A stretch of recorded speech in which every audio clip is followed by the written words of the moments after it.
Hey, everybody. Happy Wednesday.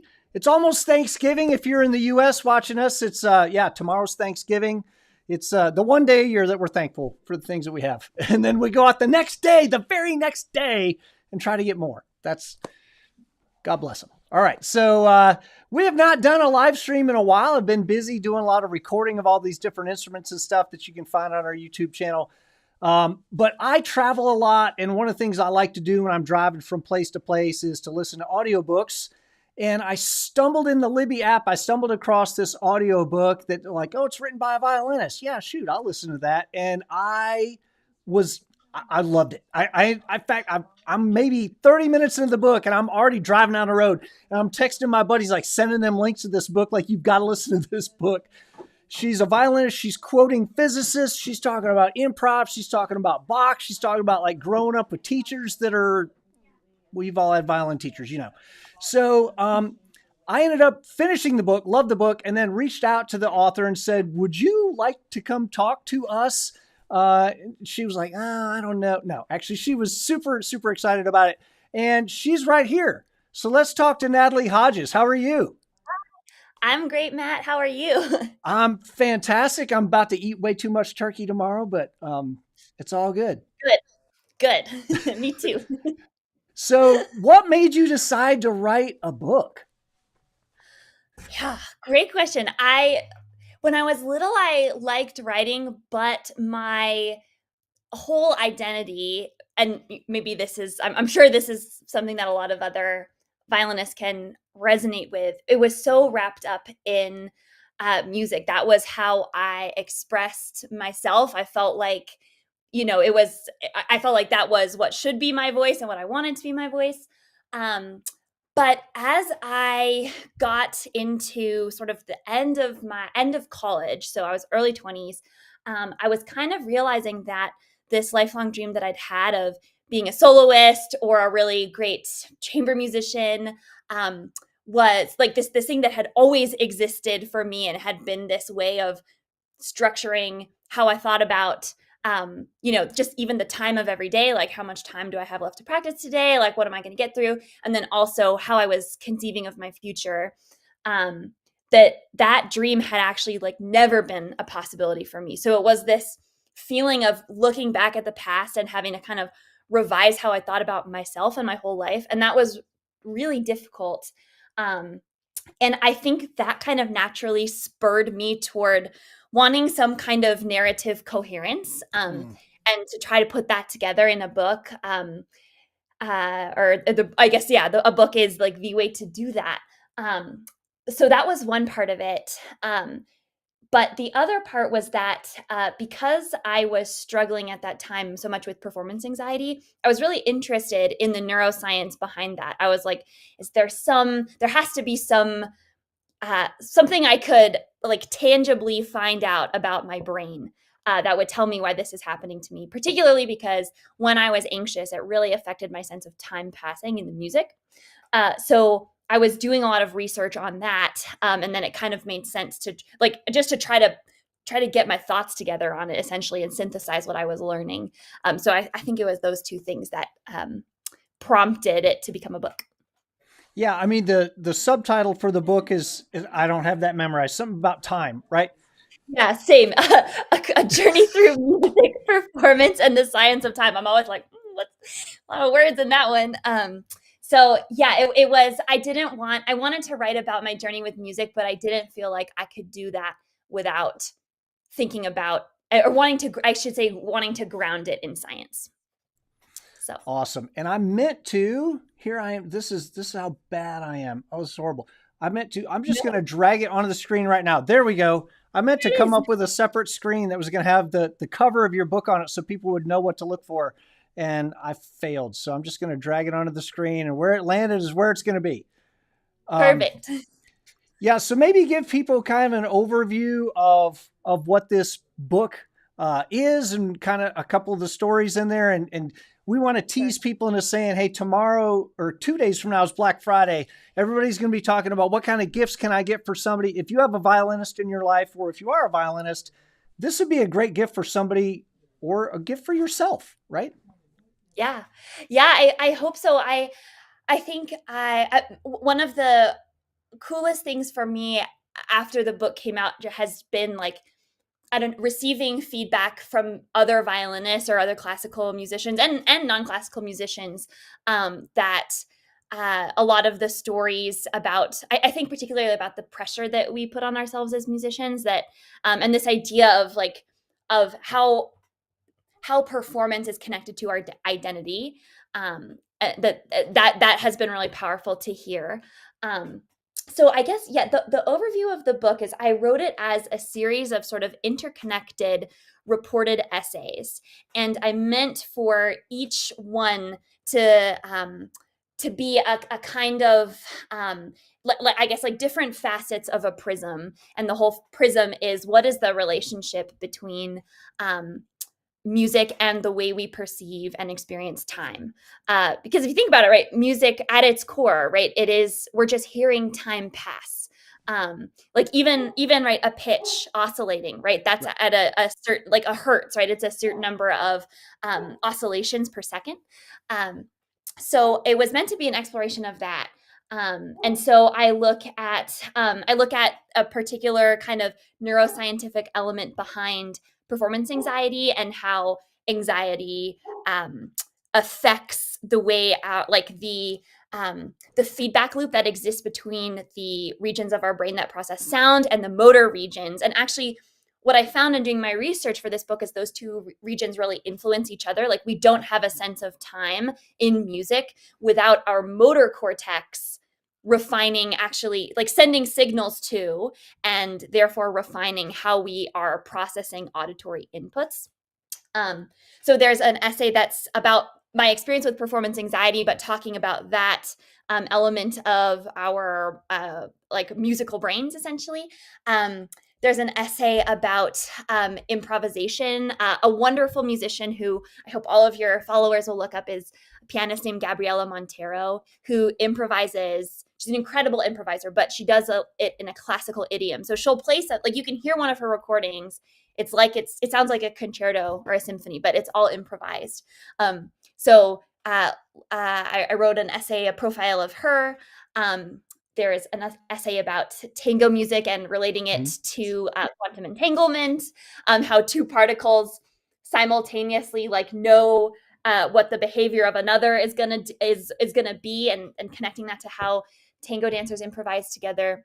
And then another essay about Bach, a lot of different kind of facets. And the overarching kind of, I guess, narrative arc is um, the sort of end of my violin career as I knew it, as I was sort of coming to terms with what it would mean to let go of a classical career and how I was going to have to reshape my thinking about music and myself. So Yeah. that's I loved the yeah. book. I thought it was very, very, it felt very honest and open and very revealing. I can imagine that like putting that thing out to the world must have been absolutely terrifying. It was. That's why I tried to hide behind the science also. Yeah. It was I think it was the first time that I had um I think taken stock of in particular like the painful experiences where I had been told by, a teacher or an authority in the music world, like simultaneously, like you have to keep working so hard, like you have to give everything that you are to this if you want even a chance, and then also like but you're probably not gonna get where you want to be, and kind of being told you're a failure. um, that was the first time I had really reckoned with those, so that was especially vulnerable for me. um, yeah. Yeah, it was incredibly honest. And it came across as like very, very authentic and honest. And I think that's one of the things that kind of pulled me into it. I'm an improviser and a rock guy. And that's the thing that we're always seeking is like, how am I just really honest with the people that I'm playing for? And yeah, it really came across that way. So I'm very impressed. Thank you so much. Yeah, I think, and we were talking about this before we went live, like there is something about like there's this tension, right, with in music, right? It's this quest for individuality and wanting to have an individual voice, and then at the same time, how do I play with other people? How do I be really attuned to them so we can improvise together or even play a prepared piece together?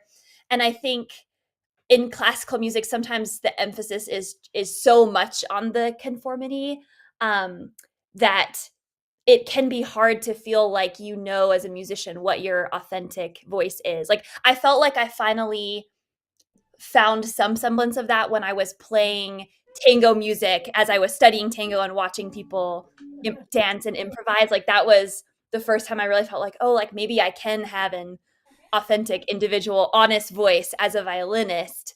Um, and that, yeah, that's scary too in its own way. So I think often it requires stepping outside of classical music, and then maybe you can bring it back to that. But Yeah, yeah. we had a question. See if I can get this on the screen. Not that question. This question. Fiction or Uh, nonfiction? See, Fiction or this is where you nonfiction? can let the cat all the way out of the bag right now, right? Yes, it is. It's nonfiction. Um, so it's I guess like a mix of science writing and memoir is probably how I would say it, or yeah, reportage. So I did a lot of interviewing of different scientists who have worked in various degrees in the sort of neuroscience of music space. Did a lot of reading about um, uh, like science of time as it's connected to quantum physics, and looking at what might be some of the metaphors we can pull from that to inform our understanding of time as musicians. And then all the stories in there come from my life that I connect the science to. So stories with teachers growing up. My family had all of my siblings are musicians as well. And music was like a source of our bond, and then also a source of a lot of familial conflict and tension, especially between my parents. So yeah, all of it's true for better or worse. Yeah, awesome. And I was telling you before that, like, one of the things that I think our follower group is going to resonate with your group is that electric violinists somehow managed to be like the coolest and the nerdiest people in the room at the same time. Yeah. And it's always like I'll go to ASTA, the American String Teachers Association, and it's really easy to tell who's with us and who's in the more classical vein because none of the classical people have purple beards, but We it's all want to really be easy you to guys. tell. So I think I think a lot of our followers will resonate with. It's a really heady book, but it manages to be heady and emotional at the same time, which I like a lot. Thank you. Well, that means a lot. That was my hope that it would. I didn't. I was conscious while I was writing it of not wanting to be too abstract with the science in a way that it would become not accessible, right? Because I feel like music has a problem with not being accessible, especially in the classical world. So I didn't want to repeat that. Um, yeah, the reason I incorporated the science is I've felt like I was like a scientist trapped in a humanities person's like brain and body. So like I love math, love science, never had the like aptitude to study it at that level where I would be able to I don't know, be doing research in it or taking super, super high level advanced classes. But I always was curious, like when I would, um, like when I hear a piece of music and I'm moved by a particular moment in it. And not only that, but then the person sitting next to me is also moved by that same moment, right? And we're sitting together in the concert hall. To me, it always felt, even though it's important to talk in this register too, it always felt just a little bit too wishy-washy just to be in the realm of subjective emotion and beauty. Again, even though that's important, um, but I was like, well, there has to be some kind of biological, neurobiological, scientific explanation for why we can have these shared experiences of music, frankly, even of literature. So that any kind of explanation of meaning in music or art, to me it felt incomplete unless we addressed some of the more quantifiable concrete underpinnings that create our shared world, right? So that was why I wanted um, to delve into those scientific concepts, um, because otherwise I felt like, well, there's no way that I can just escape writing about my subjective experience, right? Which of course, fine, right? But it's much cooler, like when, um, for example, like my probably the favorite study that I well, there's two favorite studies that I wrote about, and one is about this uh, pianist Gabriela Montero, the improviser. But there were these scientists who took fMRI scans of her brain when she was improvising versus when she was playing a memorized piece and versus scales, and they actually found that the effect in her brain when she's improvising, like there's two things that happen. One is really similar to when the effects that researchers see in people's brains when they take psychedelic drugs. There's a quieting down of what's called the default mode network, which is basically, it's like this web of interconnectivity between these different regions of our brain that when you have them connected, it's what gives us an ego, like a coherent sense of self. Like I know who I am. I want to preserve my ego, right? And so when she improvises, that the activity in that network really quiets down. It's like this actually, you can see like in the flow of the blood and an activity in her brain, right? It's a like an ego transcendent place to be, and that does not happen in the memorized or scale conditions. So they showed that, but they also showed at the same time when she's memorizing, or I'm sorry, not memorizing, improvising, she was drawing on like this really deep kind of muscle memory, like all these shapes of scales and different like kind of musical phrases that she was able to put together in a new way, but that were really old and things that she's been playing for you know decades at this point. So it's simultaneously like this ego shattering experience and this like experience of deep memory, these two things interacting. So that's like, it's really fascinating to be able to put some kind of study. Again, it was just about her, so it's not necessarily generalizable, but I think when people talk about improvisation, it's a lot of that same language. Like, I go somewhere else, like I'm not me, like I feel connected to the world, right? And they can show that in a study of an amazing improvising artist's brain. So it felt important to me to try to bring those things in because they do exist out there. Yeah, as a person who does a lot of improvising and also plays a lot of prepared music, like I'm sitting there listening to you talk about that, or the whoever was reading the book.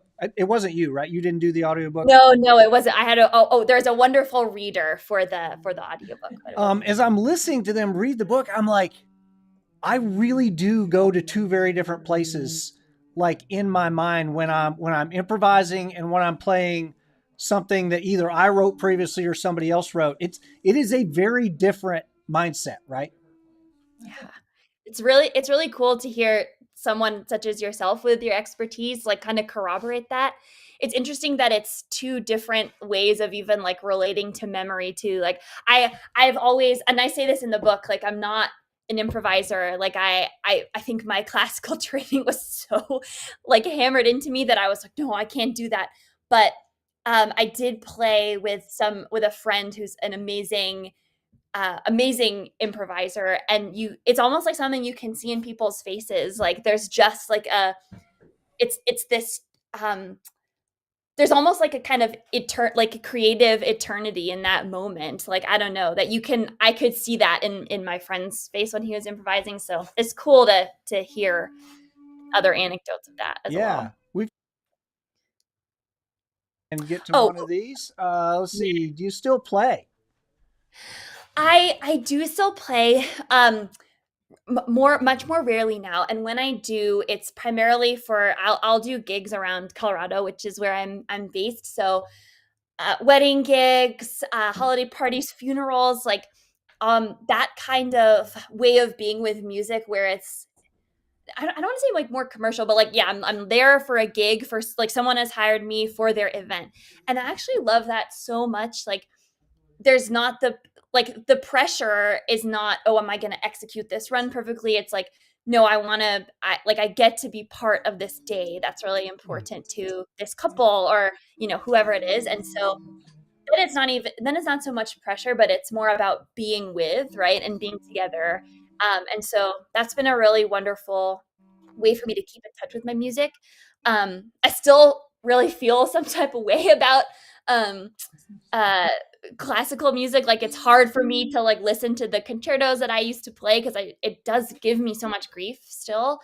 Um, but I also play viola, and I'm actually thinking of going back to school for viola and Oh, trying to like kind of approach musical training, but new instrument. I'm gonna try to rebuild from the ground up and have a healthier relationship to music so still TBD, but that's awesome. sort of yeah, plan in the works. I tell people when they ask about viola, because we answer a lot of questions as part of our social media thing here. I Uh-huh, say the uh-huh. viola's it's like a violin, except it sounds good. It's like Exactly. you've never met a violinist who's happy with their E string. It's not a thing. We tolerate our E strings.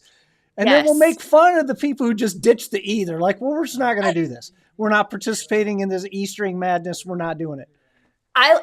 You know what? Honestly, I would opt out. If I was going back to violin, I would opt out of the E string too. No one needs that. You can get everything you need on the A, and it's going to That's right. sound less Just shriekly run up the anyway. neck if you need to play something, right? Yeah, it'll look cooler too. That's right.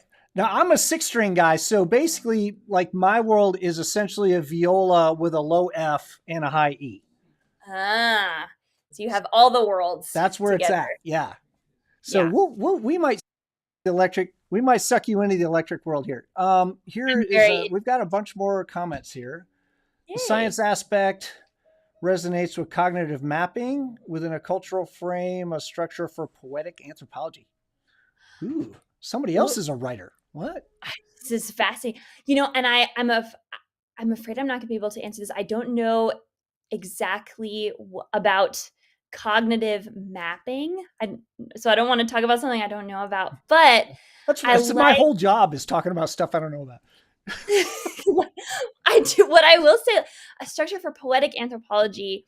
So I don't know if this person wants to elaborate more and I can try to answer, but um I I don't know if this is going to be what they meant, but yeah, like what I was hoping to get at with the book is like I think the real hope of the book was, is there something like universal about our experience of time, and I guess not just time too, but of art, poetry, music, right? um and yeah, maybe not even just culture specific, but something that connects all of us in terms of how we engage with those things and process those things. um and I don't think my book answers that for sure, because it's beyond the scope, but that was really a hope. I think going back to trying to find, right, in science, like reasons, right, why our brains all might behave the same way, or like why we all might have our sense of time affected by anxiety, right, from like a neuroscientific cognitive perspective. Like I think if we're looking at not just the concrete and not just the subjective, but the interplay of those two things, right, the hope is that the hope for me was like, oh, there is something that is just beyond my own narrow, isolated experience of time, that, I'm connected to other people in this. And so, I don't know if that answers that question exactly, but, yeah, I was hoping to aim for a gesture at something, maybe the promise of something universal. Mm, Um, so, I love that. Here's another, what I think is a great question. What surprised you the most in your research for this book? oh, okay, I love this question so much. Um, and it's going to be really hard to pick. Okay, I'll say two things briefly. Um, I think in terms of like studies that have recently come out that are specifically about music and the brain, I was shocked that um, there is such a strong relationship between the motor cortex of the brain and the auditory cortex. And so there's a theory of beat perception. I think it came out in a study published in 2015, and it's called the action stimulation for auditory prediction hypothesis of why we humans are able to do what's called entrain to a beat. So that means like all of y'all are musicians, right? So like when you start playing a piece, or even you put a metronome, like it's really easy to just start to lock into the beat, right? You hear a beat, instantly we can synchronize our movements to it. We could clap to it, whatever, we feel it. Um, and that is actually, like, surprisingly, that's not even an ability that other primates have. Like, it's really, I don't want to say human specific, because there's some other species that can do it. Like, if you have seen videos of the like cockatoos and the parrots that can like bounce along when their owners are playing music, and then some of these birds like really jam out to music, like, so they can entrain. California sea lions, I believe, can also do it. But so it's kind of like a smattering of different species. But among primates, humans, it's really just us. Um, and that is because, as these researchers behind this hypothesis posited, that we have this really streamlined loop of they're called action potentials, but it's basically like the electrical signals that exist in the brain, right? That are how different regions of the brain communicate with one another. Between the auditory cortex and the motor cortex, there's this really strong, it's actually like a feedback loop. So if you start hearing a beat, for example, that's going to go into your ear, goes to your auditory cortex, and then the auditory cortex sends that information about the beat to the motor cortex. And we would think, okay, yeah, that makes sense, because that's why you can start clapping your hands to the beat. But actually, the motor cortex processes that signal and then sends signals back to the auditory cortex that actually refine how, like, it's part of how we're able to synchronize so precisely with that beat. It's because the motor cortex provides its own input, essentially. And so it was really surprising to me that there's this like really equal relationship between those two um, regions of the brain in terms of how we process like the thing that is at the core of all music, right? Which is that regular pulse. So that was probably what surprised me the most in terms of the like research on music. And then another surprising thing that I learned about while researching, it's just an idea that exists in physics, but it's something called the path integral. Um, and it was theorized or found, I guess, or yeah, calculated by a great physicist named Richard Feynman. And it's kind of this, it shows a different way for time and space to be experienced than how we sort of normally experience them, right? In our non-quantum perception, right? Which is just as like a line, like we go through time in the direction that entropy increases. Feynman actually, he showed that a quantum particle, when it wants to travel from point A in space and time to point B in space and time, it actually like somehow intuits all the possible paths it could take between those 2 points around the universe, and like including like it could go at certain speeds, right? And it could go slower, it could go faster, it could go all the way around the universe and then come back, or it could go in a straight line. And that the path it takes, right, is actually the the sum of all of those. Like if you calculate, and this is where as I said, my mathematical knowledge was going to hit a ceiling, but you basically, it's the integral of all of those different paths. So it's almost this sense that particles kind of have this prescience, or this way of like kind of connecting into the future, right? And seeing time as a um, uh, more in its entirety, rather than just this thing that they pass through. So that immediately sounds really woo woo, but I wrote about it in the book, and it's also really interesting if you Google Richard Feynman path integral. It's fascinating stuff. So long-winded answer because there's No, a that's lot. great. Yeah. Another, just a comment here. When they were talking about you playing in the wedding, like what a beautiful description of being in an event in a community. I don't know if you know who Earl Manian is. Earl's a good friend of mine out in New York who is a heavy metal violinist and a composer and just a generally good guy. But he's a really, really fabulous violinist and plays at a very, very, very high level. And, you know, the realities of living in New York are that you're going to have to take some like wedding gigs and stuff. It's extremely expensive to live there. And he's like, you know, and I'm asking myself, because he's kind of a punk like me. I'm asking myself, does this make me a sellout? Like, what is this doing? And he said, wait, stop. You know, I don't like canon and D any more than anybody else does, but I'm playing my instrument, which is the thing I like doing more than anything else. I'm making people happy. I'm paying my bills.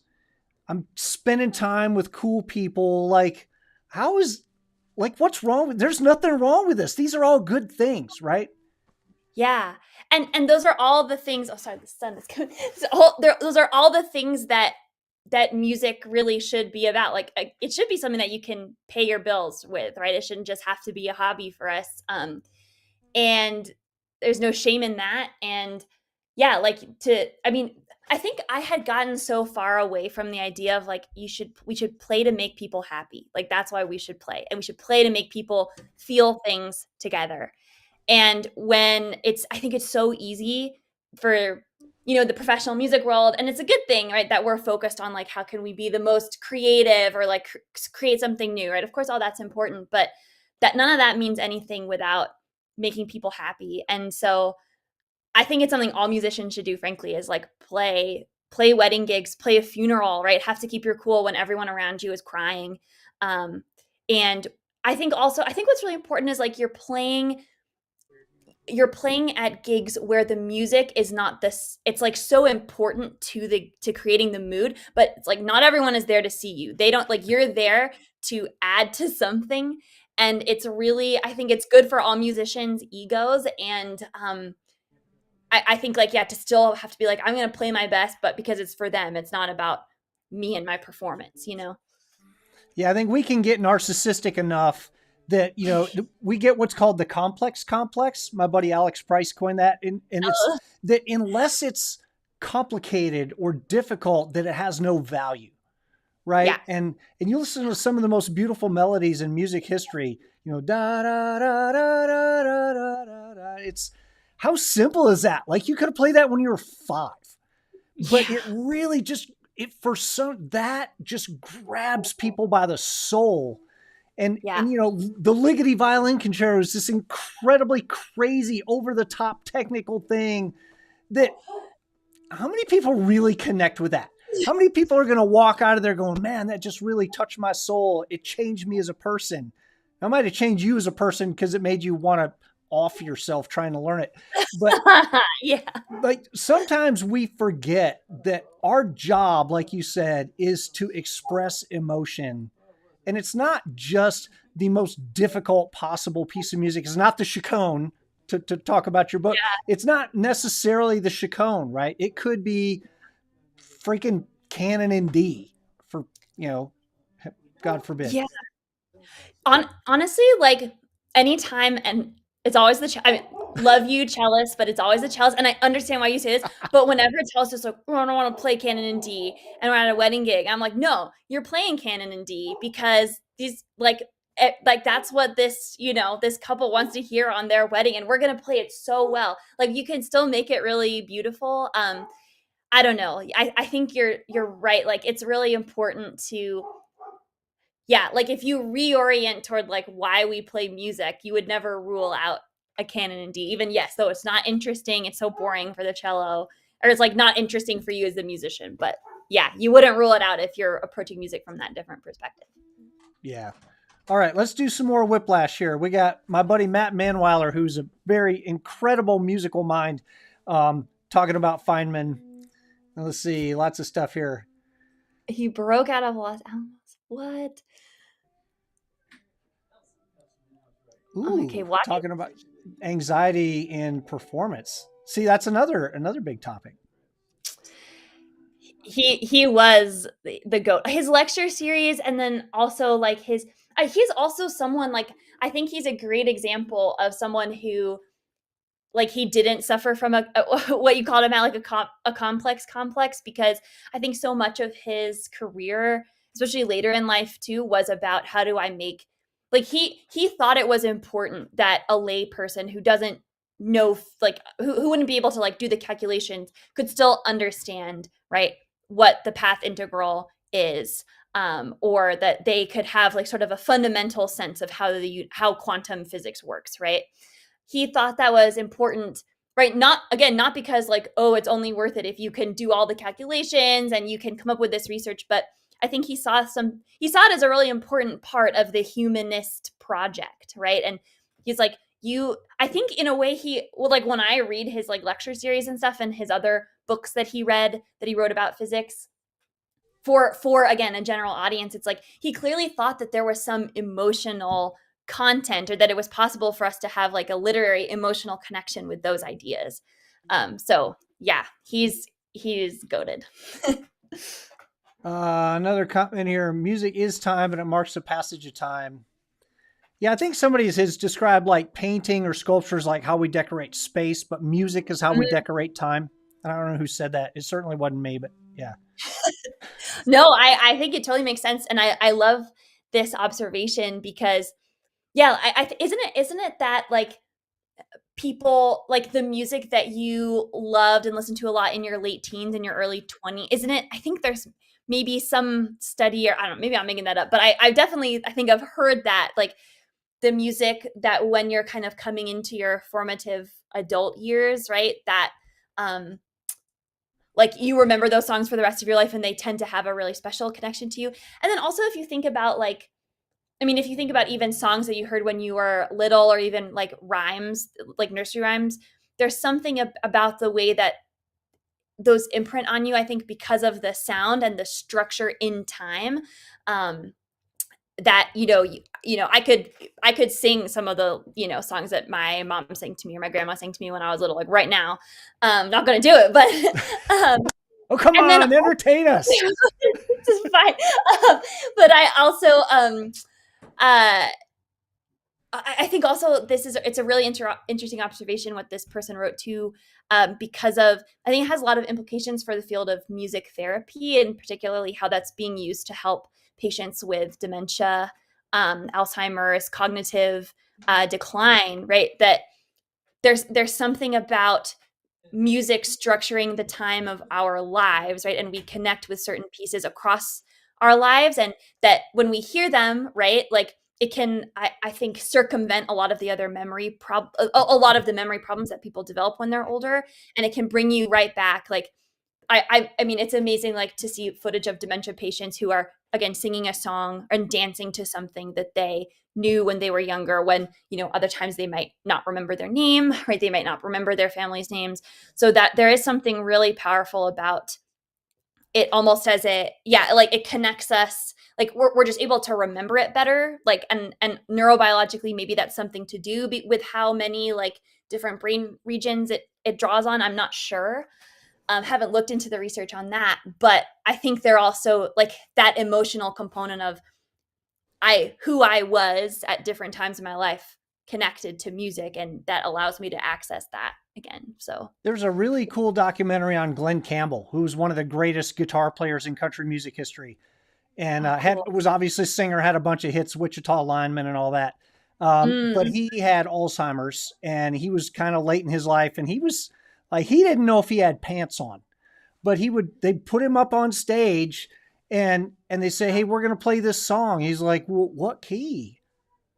Bro, it's in the same key you've played it in your whole life. It's in the key of A. Oh, okay. And then as soon as he started playing, it was money. Like he Wow. knew he was playing his tail off.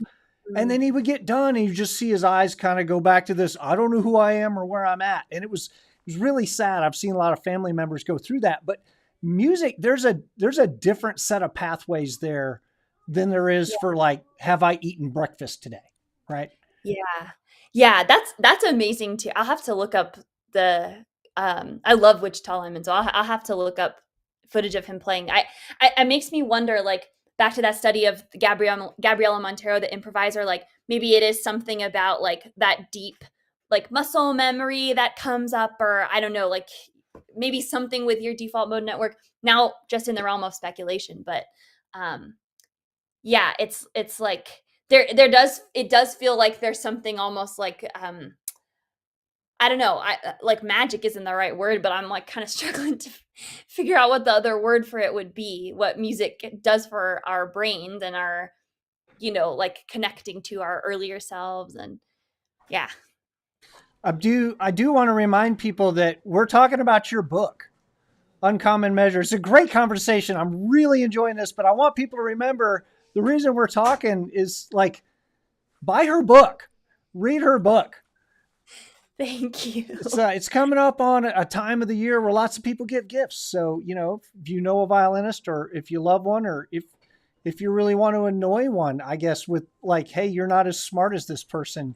Why don't you read her book so you can feel dumb? But yes, where's the best place for you for people to find your book? Yeah, I would say the best place is Bookshop. So if you go to bookshop dot, can't remember if it's .org or .com, but it is there. You can also go to the website of my publisher, which is Bellevue Literary Press, and then you can search the book, just Uncommon Measure, and it will come up, and they will have a link to Bookshop there as well. That's I would say the best place to buy. Awesome. Yeah, as a songwriter and composer, I'm always people are like, oh, I'm gonna listen to your thing on Spotify. Hey, thanks, man. That's like 0.3 of a cent for me. But if you go to iTunes and buy it for $1, like I actually get paid. So I Yeah. do want people to know, like, I'm not an author, but yeah, I want people to go to the place where you can actually get paid because bills and stuff. Bills and stuff. I appreciate it, and Bookshop is great because they they help indie booksellers versus a certain media conglomerate that starts with A that is Yeah, putting booksellers out of business. So and that's rhymes why with Schmamazon. Yeah, yes, exactly. That's why I usually not to recommend. call anybody out though. Nope, nope, not to call anybody out. But yeah. Awesome. There was another question here I wanted to get to, and let me scroll back and see if I can find it. I'm looking. If you had access to lab and the funds, what concepts would you like to explore further? Heck yeah. Okay. Ooh, this True is I Love think is knocking these out of the park. Yeah. they are. Thank you. Thank you, True Love Editorial. Okay, I have never been asked this question in an interview before. But so in the first essay in my book that's about performance anxiety, and for me it really impacted my feeling of time's flow. I felt like time stopped. Oh my God, that's so bad, right? If you're trying to play. And so I did all that research. I learned about the motor auditory loop, which is called the dorsal auditory stream. And then I found a second study that was conducted by other researchers in a different lab in Japan, actually. But the study had this beautiful name. It was called "Why Do I Tense Up When You Watch Me?" which we can all relate to. And it studied these pianists who they observed them under different conditions. Some they told them, we're not going to watch you play, even though they were watching them. They told them, we're not going to watch you play. And then others, they were like, we are watching you right now. Now play the same thing. And the pianists, they made more mistakes when they were told they were being watched. But the most interesting finding was that like they I think they like applied more pressure to the keys, like not in a good way. And their performances lost what the researchers called temporal fluency. So like there wasn't as much a feeling of flow. And actually I'm not sure off the top of my head exactly how they measured it, but there was like a notable decrease in temporal fluency when they were being watched. So and they like they were like, well, when you're anxious, anxiety like affects the motor cortex, right? And that's why they're like pressing down more on the keys. That's why they fumbled more.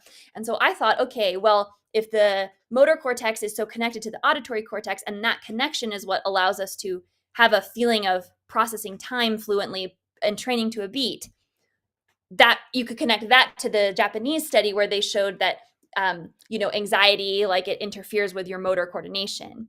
But so if I had the lab and the funds, I would want to show that. I would like try to maybe recreate a similar study with like telling people that they're being watched, trying to like basically, sounds terrible and mean, but trying to give them some kind of performance anxiety, measuring the impact that I'd be like, you're doing it for science, it's a sacrifice.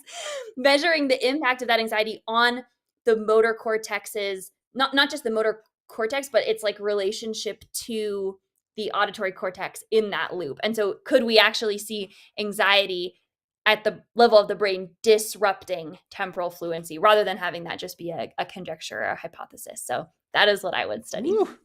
See, it's not just in music, though. I'm an athlete. My son's an athlete, and I've been coaching him through a lot of stuff. And talking about performance anxiety, and in a recording business, we call it red light anxiety, right? Like when the red recording light comes on, I was playing beautifully, and the red light comes on. It's like, like I can't, like, how do you hold it even? You look at Steph Curry, maybe the best shooter in NBA history. You go to a practice, and he can probably hit 100 3-pointers in a row without ever missing one. Wow. And in a game, 40% would be an amazing game, right? So, and it's everybody. These athletes, you watch PGA golfers that will miss a 3-foot putt. They haven't missed a 3-foot putt since they were 5, right? And it's just, there is so much pressure, and those lights get really bright. And wow, there are a lot of people watching me right now. And when you don't get to warm up, you're about to shoot this 3-pointer. When you're in practice, you can set, you can warm up. I can take 2 or 3 previous shots, and then this is the one that counts, right? In a game, you're running flat out, you catch, you shoot. And there's no setting, there's no warming up. In music, you can warm up all you want, and you can try that passage in the chaconne that's kicking your butt, right? But now you've got to play for 7 minutes, and then that passage, you get one crack at it, and you don't get to think about it because you're thinking about the stuff that comes before it first, right? So all of those things, it's not just musicians, it affects everybody who has to perform in front of somebody. It's everybody. I'm so glad you mentioned that. I mean, it's like imagine like when you talk to your crush, right? Like all of a sudden you can't talk anymore. Like, it's, or people with public speaking. Yeah, exactly. So it's so relatable. And it is like, I do think it's fascinating that in all these different contexts, it's like, there's 2 things. It's like always like, I can't move, or I can't, it's always something about your movement. I can't, and because movement's of course really connected to time too, but it's like, I can't move in the way I want to. Like the more I think about how I'm trying to move, the harder it is. And then also I think this idea of like trying to, especially for athletes, musicians, anyone who's like performing in that way, or even like public speaking, like I'm trying to recreate something that I did before. Like that's its own pressure, because it's like I know I've done it, and I think it's also, it's that should, like I should be able to do it. I've heard how it sounded when I played it perfectly, and trying to like focusing on, and that's why improvisation was so fascinating to me too, because it's like we're not trying to recreate something. The purpose is different, is to create something new in this moment. So I mean, I'd be curious to hear how anxiety, if it manifests at all for you as an improviser.